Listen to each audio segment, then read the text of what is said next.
In this video, I'm going to show you everything I went through to diagnose and fix the tachometer in my Corolla FX16 GTS. But the tachometer fix isn't just for my Corolla. It should work on most Toyotas from the late 80s and the early 90s. My tachometer problems started when I replaced my ECU and upgraded my ignition system to coil-on plugs. Coil-on plugs take the place of the ignition coil and distributor and allow for precise spark control for each cylinder. Coil-on plugs require less maintenance and overall have a much better spark. And the best part is no more spark plug wires. But after I got everything installed and fired up the engine, I noticed the tachometer flatlined. The original ignition system in the Corolla uses a distributor and an ignition coil. And every time the coil sparks, it also sends a high voltage spike over to the tachometer. Switching over to coil-on plugs means there's no more high voltage spike that goes directly to the tach. Now the Link ECU does offer a tach output signal, but it's only 5 volts, and from everything I read, that wouldn't be enough to trigger it. So I looked into a tach booster, which takes the 5 volt signal and boosts it up to 30 or 40 volts, which the tachometer should be able to read. The Link Atom X ECU that I installed has 8 analog outputs, and in my case, I had 1 output used for the fuel pump, another for the VVT solenoid, 2 that were used for the idle speed controller, and then 4 that were used for the coil-on plugs, 1 for each cylinder, which left me with exactly none to use as a tach output signal. The solution I came up with was tapping one of the coil signals and using it to trigger the tach booster. I hooked it up and it worked! Or at least it worked until about 6,000 RPMs. Above that and the tachometer would start going wonky. The next solution that was suggested to me was to replace the resistor on the tachometer. Seemed easy enough. I pulled out the tachometer and replaced the 30 kilo ohm resistor with a 1 kilo ohm resistor. I hooked it back up and the tachometer seemed to be working, but the reading was off. It was off by about like 1,000 RPMs and I couldn't figure out why. And there was something else. The tachometer would rise up to about 500 RPMs on its own when the ignition was switched on, and then when you turn it off, it would just drop back down to 0 again. I was confused and I thought maybe I fried my tachometer with the 1 kilo ohm resistor. Maybe I shorted something and didn't realize it. But either way, I was going to need another tachometer to test with. Alright, so I'm heading to my local pick and pull to see if I can find another car where I can salvage that tachometer controller.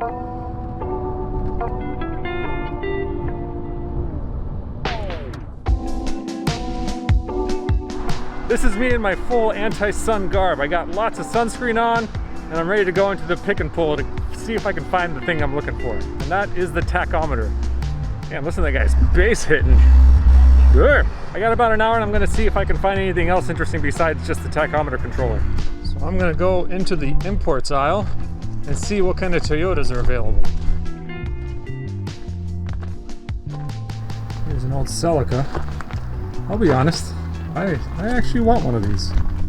One of the GTS models with the 2ZZ engine would be pretty friggin' sweet.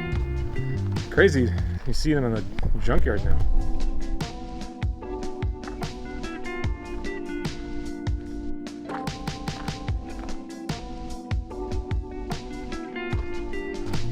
Oh, what's that? Is that an MR2? Oh my gosh. This might be the vehicle that might have our tachometer. And let's see, is there still a dash? There's no door handle. Oh, holy moly. Holy moly. What's that? Is that not exactly what we're looking for? Okay, that is just simply amazing. I cannot believe it. So I don't even have to take it out of the car. I am stunned. This is I was hoping I could find something local where I didn't have to go very far. This is literally like 10 minutes away and it's already out of the car. I can't tell you how happy I am that I found it. That's incredible. So here's the MR2. This is exactly one of the vehicles I was hoping to find. Looks like the 4AG engine has already been pulled from it. So no more engine. It's all empty. But luckily they left the tachometer behind. There's the MR2 steering wheel. This is kind of a cool car. Oh, what am I talking about? It wasn't kind of a cool car. It was a cool car. Oh, look. That's the old 4AG header. What luck. What freaking luck. I can't believe it. Whoa, hang on. Is that an AE92? That is indeed. The Toyota Corolla AE92. This is the next generation past mine. And man, it looks like this one's been pilfered pretty hard. 2 years old, gone. Let's see. Engine is not gone. It's still there. Still there. All right, looks like they rang the bell. Time is up. So, got to get back and pay for this cluster. And here is the gauge cluster that I found. It came out of a naturally aspirated MR2 that had only done 106,000 miles.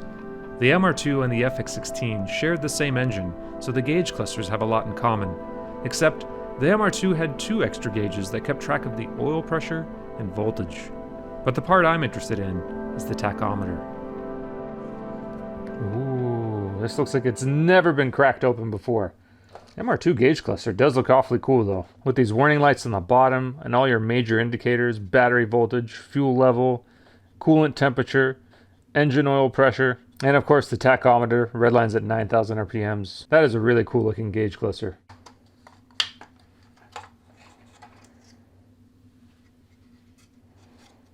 Here we go, I feel it.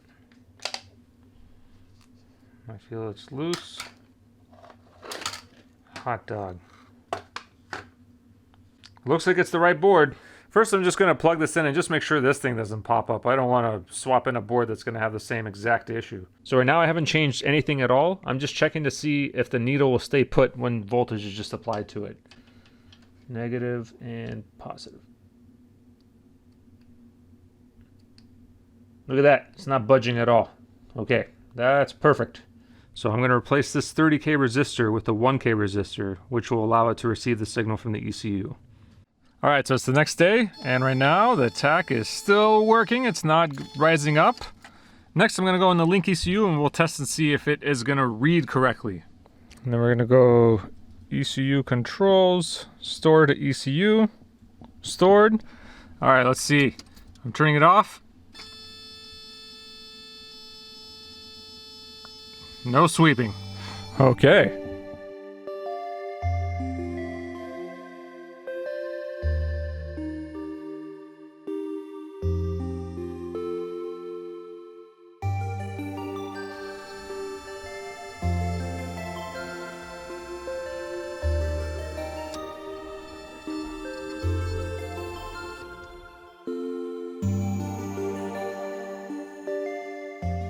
Man, I was so frustrated. It seemed like nothing I did was working. I was already in too deep, and I couldn't let my viewers down. So I decided to double down and figure this out once and for all. I was going to need to order some specialized testing equipment and a lot more tachometers to experiment with.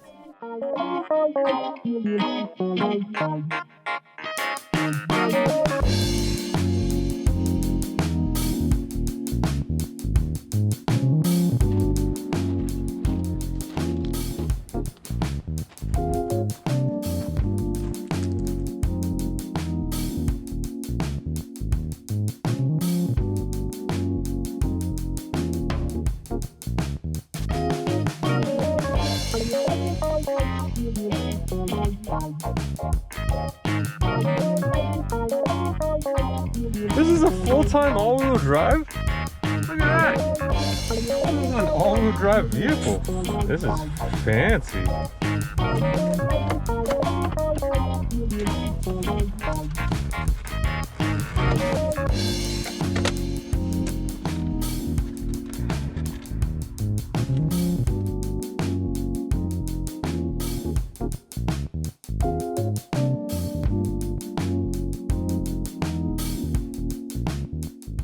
Here are all the tachometers I found. I have one from the Toyota Camry, another from the AE92 Corolla, that's the next generation from mine, the MR2 tachometer that I had previously found, and the one out of my FX16.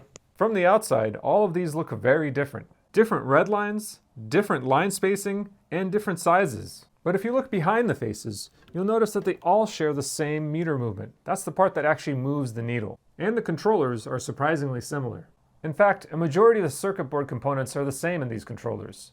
Some of them have physically smaller resistors and capacitors, but their values are still the same. Except for these resistors right here. This is where the magic happens. But I'll touch on these a little bit later. Now, let's test some tachometers. I'm going to be using this tester that I got from Ashlock Tech. He's one of the few people that actually makes a device like this, and it's fantastic. It lets you select between a high or a low level signal. You can switch between the number of cylinders, between 4, 6, or 8, and you have this little selector which you can adjust the RPM output. This tester runs on a 12 volt DC power source, and I'm going to supply that with a big old car battery. So we'll attach the first clip to the positive, the second clip to the negative, and then we'll connect the signal wire. So right now I'm just going to test to see if the tachometer works. So I'm going to output a high level signal like it's originally was run by. 4 cylinders. Let's switch it to 1000 RPMs. Looks like that's reading accurately. Go to 2000 RPMs. Okay, 3000 RPMs, 4000, 5000, 6000, 7, 8000 RPMs. So it's able to do the full sweep. Now let's see what happens when we switch this to a low signal output. So this would be the same as if I connected the tachometer directly to the ECU. So switch it to low, and let's go to 1000 RPMs, still working. 2000 RPMs, 3, 4, 5, 6. Oh, what happened? 7000, it's not reading anymore.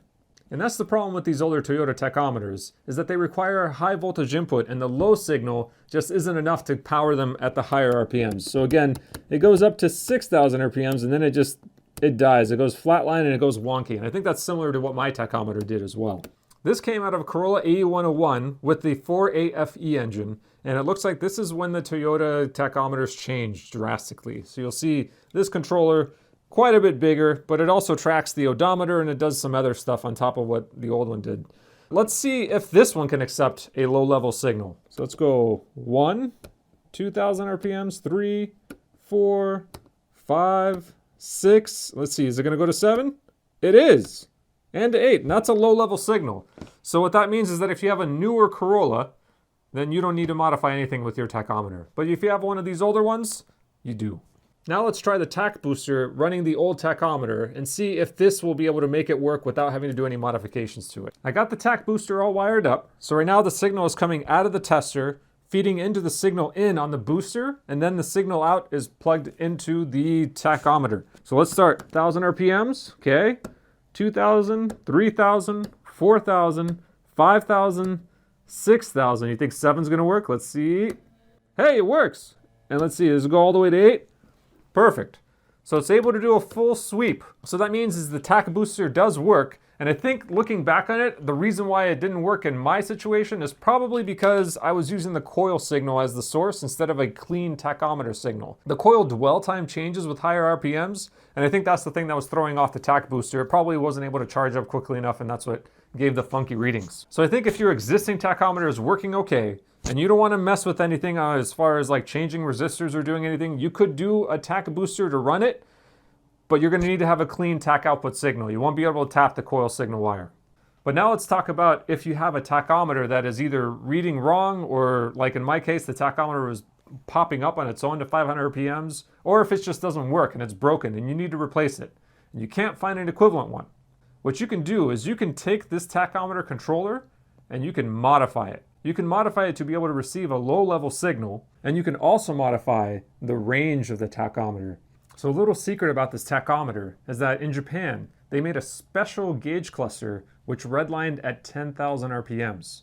And the way they did it is just by altering the existing tachometer controller. And I'm going to show you how you can do it as well. This is where it's going to get a little bit more technical, so strap yourselves in.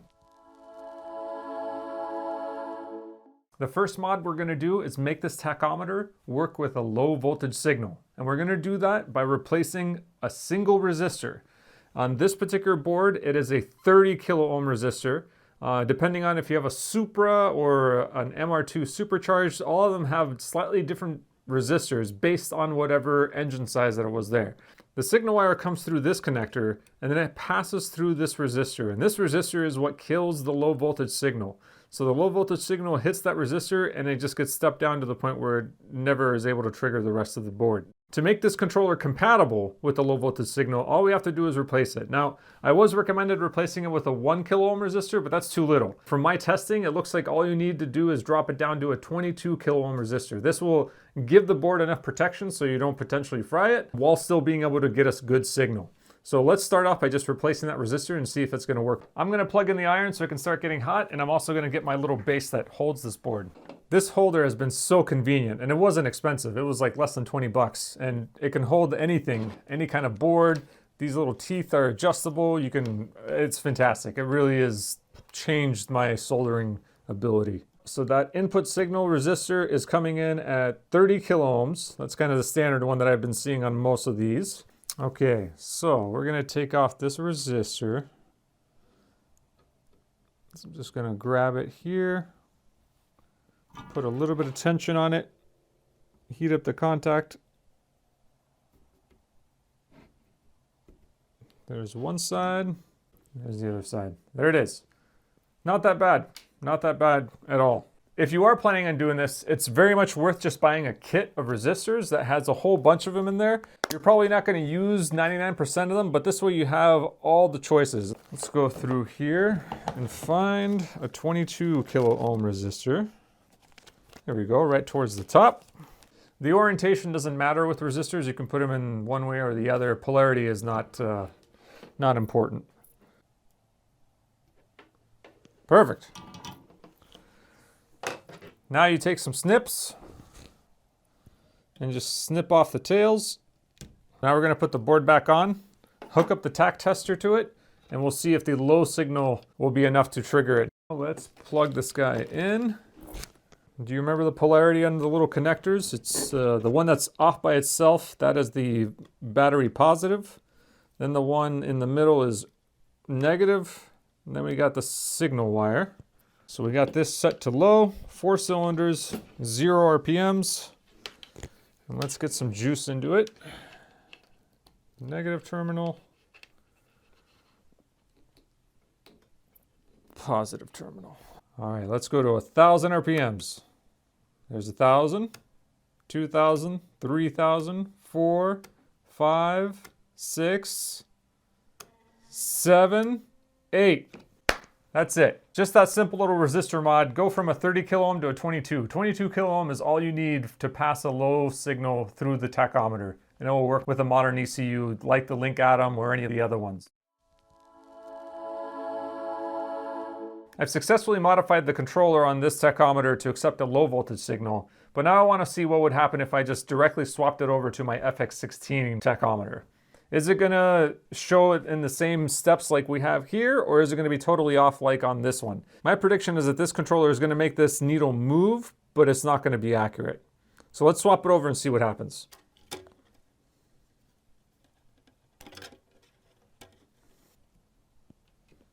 Okay, that's plugged in. So we got this set to low, 4 cylinder. Let's go to 1,000 RPMs.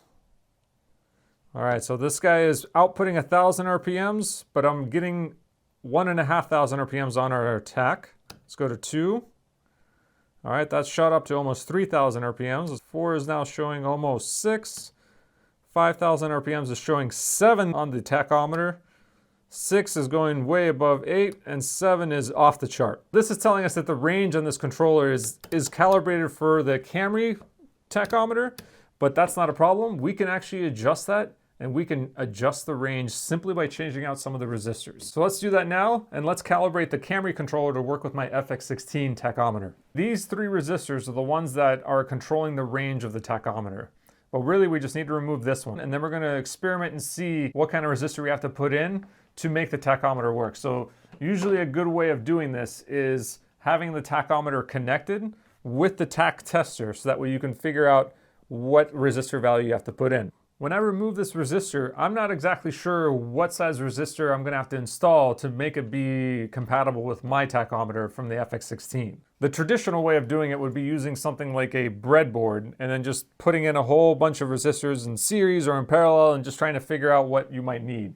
This was incredibly tedious when I was doing my initial experimentation, just because it's just super duper tedious, and there's something better. There's something better that can achieve this same result and is so much faster. And that is using a decade box. So this box has multiple resistors already in it, and you can pretty much do any combinations on the fly just by flipping switches to activate and deactivate different resistors. So let's start off by removing that top resistor. It's going to be the same process as we did for the input signal. Just kind of put a little bit of pressure on it. Okay. The resistor is out. And let's just measure it and see what its actual value is. So this is an 82 kilo ohm resistor. And the other one is an 18 kilo ohm resistor. If you look around all the controllers, the 18 kilo ohms is fairly standard. It's the top one that really is the one that has the most variety. So I'm just going to take the alligator clip it on there, clip this guy on the other side of it. So let's bring it up to 82 kilo ohms like the other one originally was. And to do that, we're going to go 40 kilo ohms. We're going to switch that on. So that's 80, because 40, 30 is 10. And then another 2 kilo ohms there. So now if we take the resistance value here, 14.9. Perfect. And let's go low. So that's 1,000 RPMs that's being output on the Tach tester. And let's go up to 2,000 RPMs, and it's reading high. It's definitely reading high. Very high. So 4,000 is showing almost 6,000 on there. All you have to do to change this range is by either increasing or lowering the resistance. So if you want the needle to deflect more, you increase the resistance. If you want it to deflect less, you decrease the resistance. So let's say we're going to take out 10 kilo ohms off of this. So I'm going to switch off the 10 kilo ohm here on the decade box. Let's see, did that have a big impact? Not a whole lot. Let's switch off the 30. Ah, you see it dropped down. So we're outputting 4,000 RPMs, and it just dropped down, almost looks like 400 RPMs. So let's switch on 20, but we're gonna turn off the 40. Hey, that's a heck of a lot closer now. What is that reading? That's like 4250. You know what? I think 22 is actually the sweetest one. So let's see, 5 is bang on to 5, 6 is bang on, 7 is bang on, 8's bang on. Perfect. 22. So it looks like with this controller, to deflect the needle accurately, it needs to be 22 kilo ohms. Go through our resistor kit and try to find a resistor that will be able to get close to that. So looking at my kit, I do have a 22 kilo ohm because we used it for the signal input. But you see how easy it was switching between the different values? It's incredible. That made the calibration portion really, really easy. We got the 2 hole openings. Let's just shoot this right through.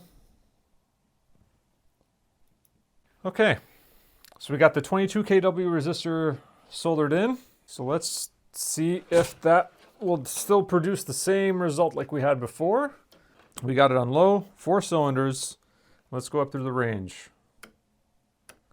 1,000 RPMs, 2, 3, 4, 5, 6, 7, 8. Fantastic. Looks like it's working great and ready to go back into the gauge cluster.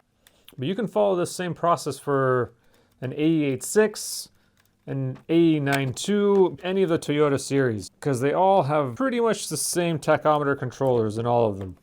Okie dokie, I got the gauge cluster back together, so now let's put it back in the Corolla and see if it works.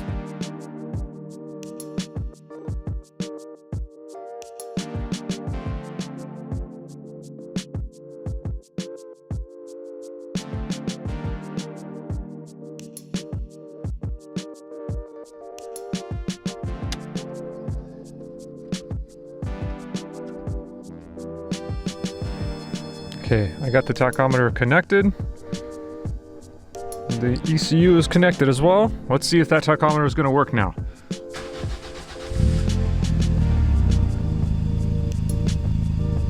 Oh, looking pretty good. Looks like it's reading about 800 RPMs, and the ECU is reporting about 800 RPMs. Let's bring it up to about 2,000 RPMs. And look at that.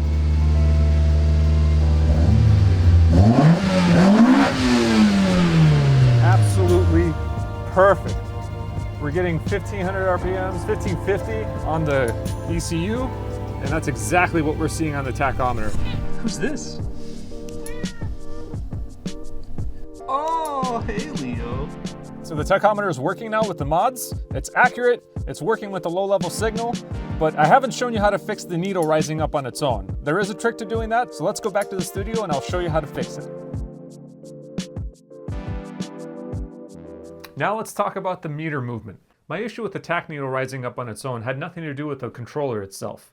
It actually was an issue with the meter movement. Here I have two meter movements. One is out of the Corolla A892 and the other one is out of my FX16. These meter movements don't work like a traditional motor. They actually have two little clock springs inside, and as current is ran through them, they then deflect. So the more current that runs through them, the more that they deflect. If you look at these side by side, they are pretty much identical. But if you look really close, you'll see that the little boards in the middle are in different positions. The reason why they're in different positions is because it sets a different tension on the spring. When you supply power to the Tach controller, it will give a tiny current to these little meter movements. And if the spring tension isn't high enough, it's going to cause it to deflect, which in my case, it made the needle rise up about 500 RPMs. Here I have a tachometer out of an A892 Corolla, which I'm going to hook up right now, and we're going to see if the needle deflects. I'm not sending any signal or anything. This is just purely supplying power to the tachometer.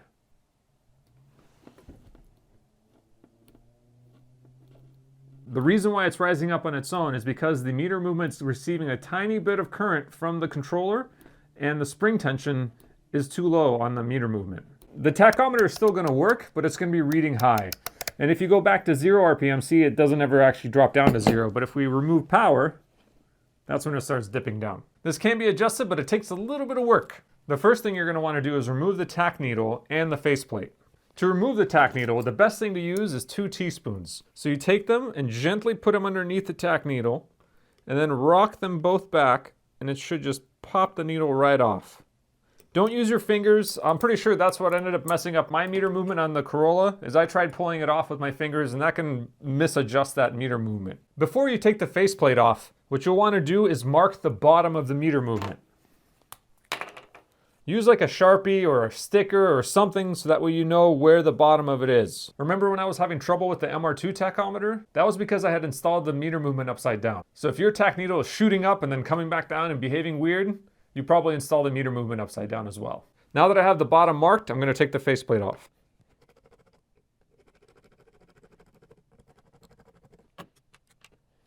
Okay, so there it is. And if you look under the cover, you can see the 2 little clock springs. So this entire disc here can slide around that center axis. And when you turn it to the right or turn it to the left, that adds tension or removes tension from the meter movement. And as you see in some of these tachometers, the needles start at different positions. The MR2 needle starts at a much lower position. The Camry one is a little bit higher. My FX16 almost starts at a horizontal position. And all these different needle positions require a different tension. The best way that I figured out doing this is creating a little cardboard mock-up so that way you can get an idea of where your needle is going to have to sit, and then you can calibrate the tension for that spot. So let's get a piece of cardboard and make a little template.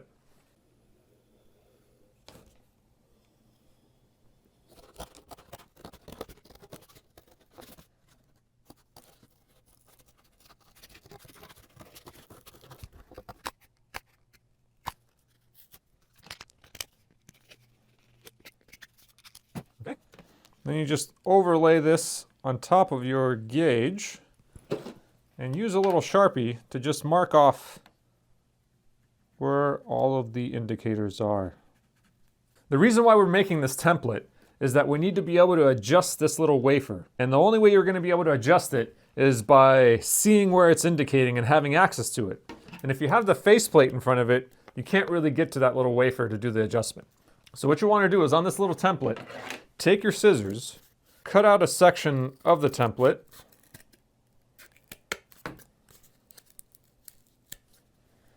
right at the bottom, so that way when you put this over your meter movement, you'll be able to have access to that little wafer to do the adjustments. The technique for reinstalling a needle is to lightly put on the needle, to just lightly attach it, not firmly, and then gently guide it down to where the 0 position is. So in this case, it's going to be right about there. Then move it back up and then push it down a little bit more firmly to actually lock it into place. If you don't have a tach tester, you can still do this. All you need to do is supply a 12-volt power source to it, a 12-volt DC specifically. That's all you need to be able to test to see if the tension on the spring is set correctly. And a good way of actually moving that little disc around is using just like a little flathead screwdriver. And what you're going to do is you're going to wedge it into this little space if you look on the actual meter movement, there's a little gap there between the positive and the negative connectors, and that's so that way you can put in a tool there and be able to slide it. So if you go clockwise, it releases tension on the spring and allows it to come up easier. If you go counterclockwise, it puts more tension on the spring. So let's see if we apply a voltage right now, what we get. So it's popping up, so which means that there's not enough tension. So what we're going to do is use that screwdriver and put it into that little slot at the bottom, and let's put a little bit more tension on it. Okay, let's see now. That's much less. Let's put just a little bit more. If it pops up just a tiny amount, that's perfect. If you put too much tension, then there's going to be too much resistance for the needle to deflect. Since I have the tach tester hooked up, let's just see if it will be able to go through the full range here. Let's see, 3, 4, 5, 6, 7, 8, 9. Okay, perfect. And if it does it go back to 0, it does. So that is a well-calibrated meter movement. And what you'd want to do at this point is very carefully remove the needle. So let's disconnect the power, disconnect the tach tester. So what you'd want to do, again, use the spoons to very gently remove the needle. Like that. Take off your template.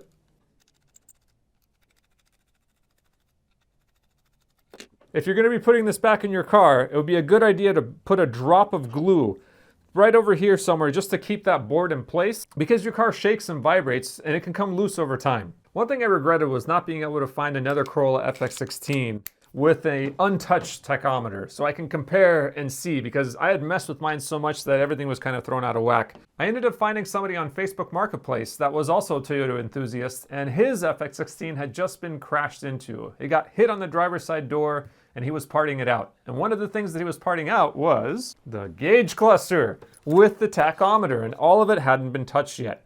So I was really excited at the opportunity of getting one of these, because I wanted to see, one, how accurate is the FX16 tachometer, bone stock, untouched, and just to see how it compared to the tachometer I had calibrated in my Corolla.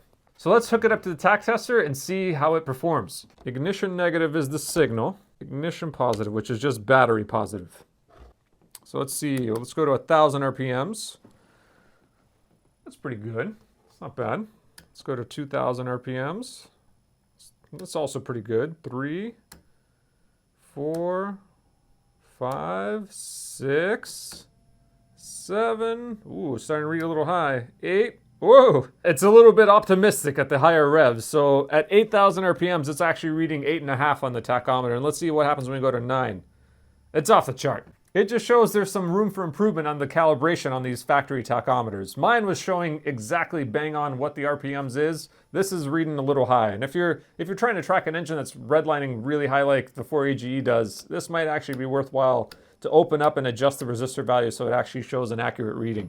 Before finishing up, I just want to go over my quick tips here. 1, avoid touching the needle and removing the faceplate. In all of these tachometers, you can remove them out of the car, out of the gauge cluster, without having to remove the needle. You can get to that tachometer controller and remove the resistor and do all the things that you need to do without having to touch the needle. The reason why is because you don't want to put the meter movement in upside down by accident, and you don't want to mess up the calibration on that spring tension. It is pretty sensitive. When you do take the tach controller out, visually inspect the capacitors. So this one has 2 little capacitors on it. You want to check to see if they have any bulging or if they might have burst. If they burst, then you're going to need to replace them. But take note, the capacitors are polarized, so you have to put them in the correct way. And make sure to get the same exact ones that are listed on there. If you are modifying the range of the tach controller, use resistors, carbon resistors, and not a potentiometer. Potentiometers aren't very reliable and they're vulnerable to vibration. I hope this video helps keep your classic Toyota running. Thanks for watching, and until next time.